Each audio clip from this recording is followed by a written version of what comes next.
Hello everyone, it's me Rebecca, the Colorful Booknester here at Rivercrest Cottage, and today I wanted to talk about what I might be reading in December.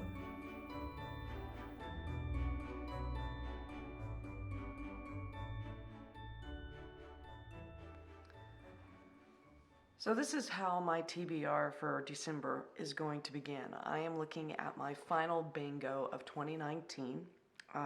So it says final 3 of 2019, which means the final 3 months. I've already read some books.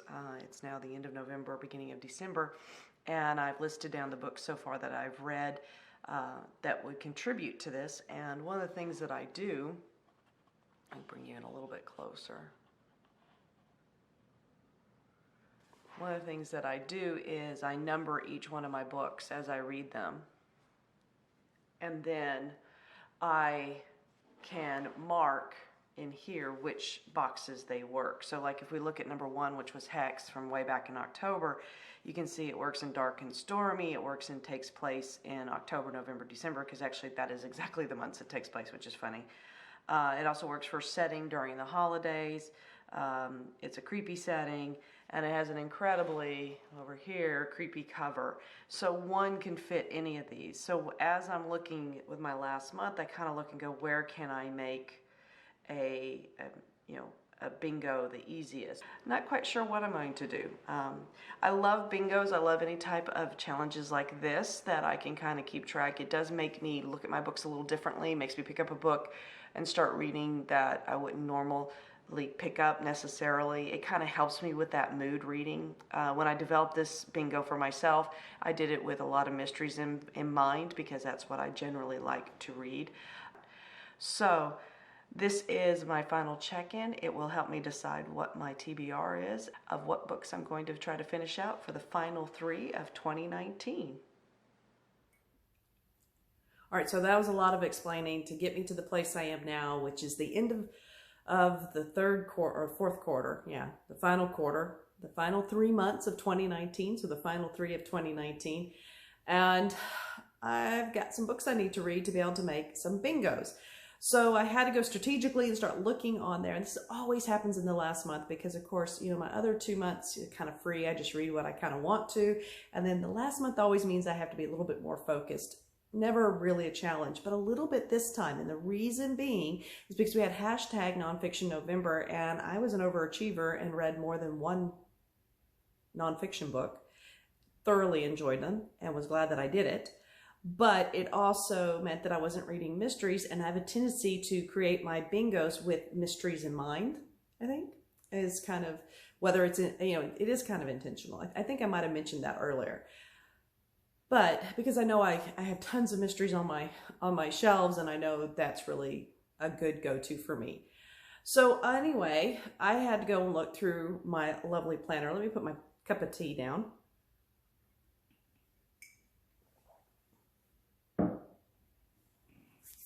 Sorry about that.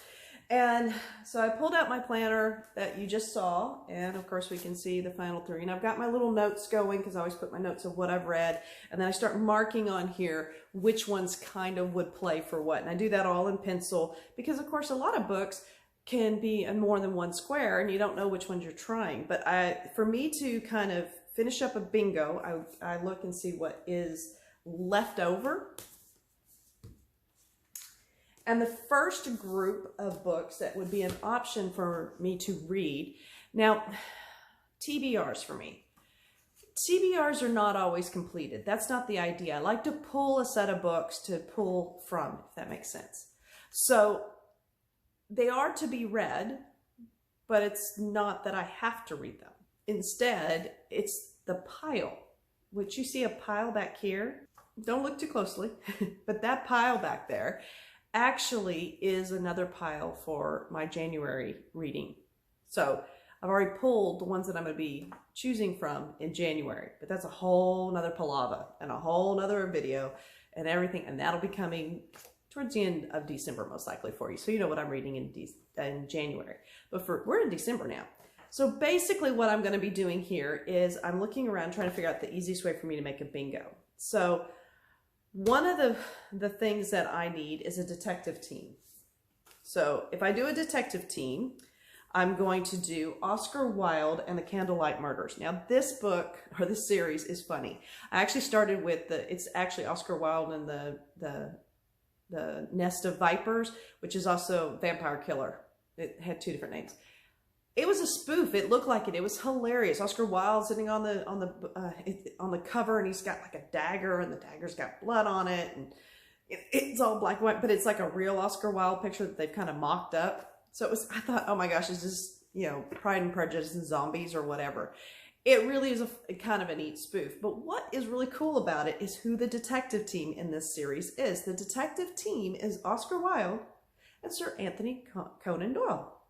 So they go around solving these very Victorian type of murders and with the wit and kind of the personality of Oscar Wilde with the personality of Arthur Conan Doyle. So really funny, interesting, and they were good mysteries. So, but that book was like number 6 in the series, and I didn't realize that. And so now I've had to go back to the beginning of the series, and this is the first book in the series that I'm reading. So looking forward to that. Now, in order to finish out that bingo, I then need something which starts with a disappearance, or somebody's disappeared or something, has gone missing. And in this case, I actually have been looking on my Kindle because I want to make sure I can take my Kindle on some traveling. I have a trip coming up, and I want to be able to take the Kindle with me because it's much easier to pack a Kindle than 3 or 4 books. And so I have 2 options there, but the one that would fill out my first bingo if I did it is The Last Girls of Paris. And this one is about right after World War II in New York. A young lady finds a suitcase. Inside, she pulls out pictures of 12 women. And then you go and you find out that the 12 women were spies. They were secret agents during World War II. And I'm assuming we're going to go through and learn each one of their stories as this woman looks for them. The very opening of the book, I just read the sample of it, and the very opening of the book is there's an accident and a woman is killed. Therefore, she's probably the one who the suitcase belongs to. But then you've got to figure out who these other women are and what is their story. And so I'm really intrigued with that one. I just read the sample because that's something else I've been starting now, is having samples sent, and I read the sample on my Kindle, and I just read it and it sounds fascinating. So that would give me 1 bingo, and then I could get a second one just by adding 1 other book, and that is this one, The Siege Winter, a novel. It's by Samantha Norman. I've had this for a while. Absolutely beautiful book, by the way. I've had this for a while. It's been sitting on my shelf. And of course, it's happening in the winter. It's a siege. We're in England in 1141. And there's 2 female characters in this and 1 guy. One of the female is an 11-year-old redhead who unfortunately is the daughter of a peasant. And mercenaries kind of pass through. And with the mercenaries, there's this obviously very evil monk with deadly interest in young redheads. So that was kind of interesting. The next one, and then so she is found nearly half dead by somebody, and I'm going to say Gwyll is the name. He finds her, but then he has her dress up as a boy, and she's very good with a bow and arrow. So then their mercenaries going off, and they meet up with a 15-year-old named Maud who's trying to protect her castle. So she's hired these mercenaries, and then here comes Gwyll with this other one. And then it ends up being a very long siege there at the castle. And so the 3 of them are going to have to work together. And there, again, the sinister monk seems to play a very important role with all this.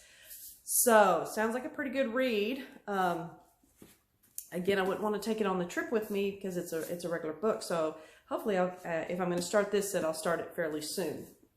Now, to get another bingo, a little bit easier bingo, or just an alternate one, is the other Kindle book, which I was talking about. And what I might go ahead and do is download it onto my Kindle and take it with me, because of course I can take as many as I want. And that one would be a title or character that begins with N is the one that it fits. And it's The House of Closed Doors. So I'm going to download the sample, read it, and then decide if I want to put it kind of in the mix. So right now, and I'll put little pictures probably over here of the different books. So the 2 Kindle books, we'll start with them, that are up for running is The Last Girls of Paris and The House of Closed Doors. And then for my other ones, for my Starts with a Disappearance, oh, sorry, that's The Last Girls of Paris. My Detective Team is my Oscar Wilde book, again, A Candlelight Murders. And then for an extra bonus, possibly The Siege Winner as well. And then just by adding one more, and I don't know if I'm gonna be able to do it, if I can finish it. It's very rare that I would be able to finish 5 books in December, but we'll see. It's a cozy read, and I'm gonna choose P.D. James, The Mistletoe Murder. I've been wanting to get to this anyways. This one I could even possibly take on the plane. It's so tiny, but it is of a series of short stories, which is another thing I kind of like at this time, you know, sit down and read something kind of quick. And that is The Mistletoe Murder, A Very Commonplace Murder, The Boxdale Inheritance, and The 12 Clues of Christmas. So that is what I am reading, or that I have on my to be read pile to choose from for December. And then that's going to be it. And if I do that, I can get almost 3 bingos on my bingo card. That's kind of exciting. And yeah, it's the end of December, and who knew it was going to happen so quickly? But it has really, really creeped up. But I'm really excited about the reading, and then my plans and schemes for the next year are already falling into place. And of course, I'm already getting to get into my planner, so I'm really happy about that as well. So I hope everybody's having a great holiday season, whether you celebrate or maybe it's just the end of the year. It feels good to get a year done and start focusing on the positive aspects of a new year. Let me know what you're reading in December. I've been watching tons of TBRs. That's why I thought, you know what, I'm going to put mine out to this year in December. Let me know what you're reading for December, what you like to read. And if you have any weird little things like bingo or anything like that that you do to kind of keep yourself motivated for your reading and help you choose what books you might read next, I'd love to hear from you. So keep turning those pages, and thanks for stopping by and checking out what's happening down here at Rivercrest Cottage. Bye for now.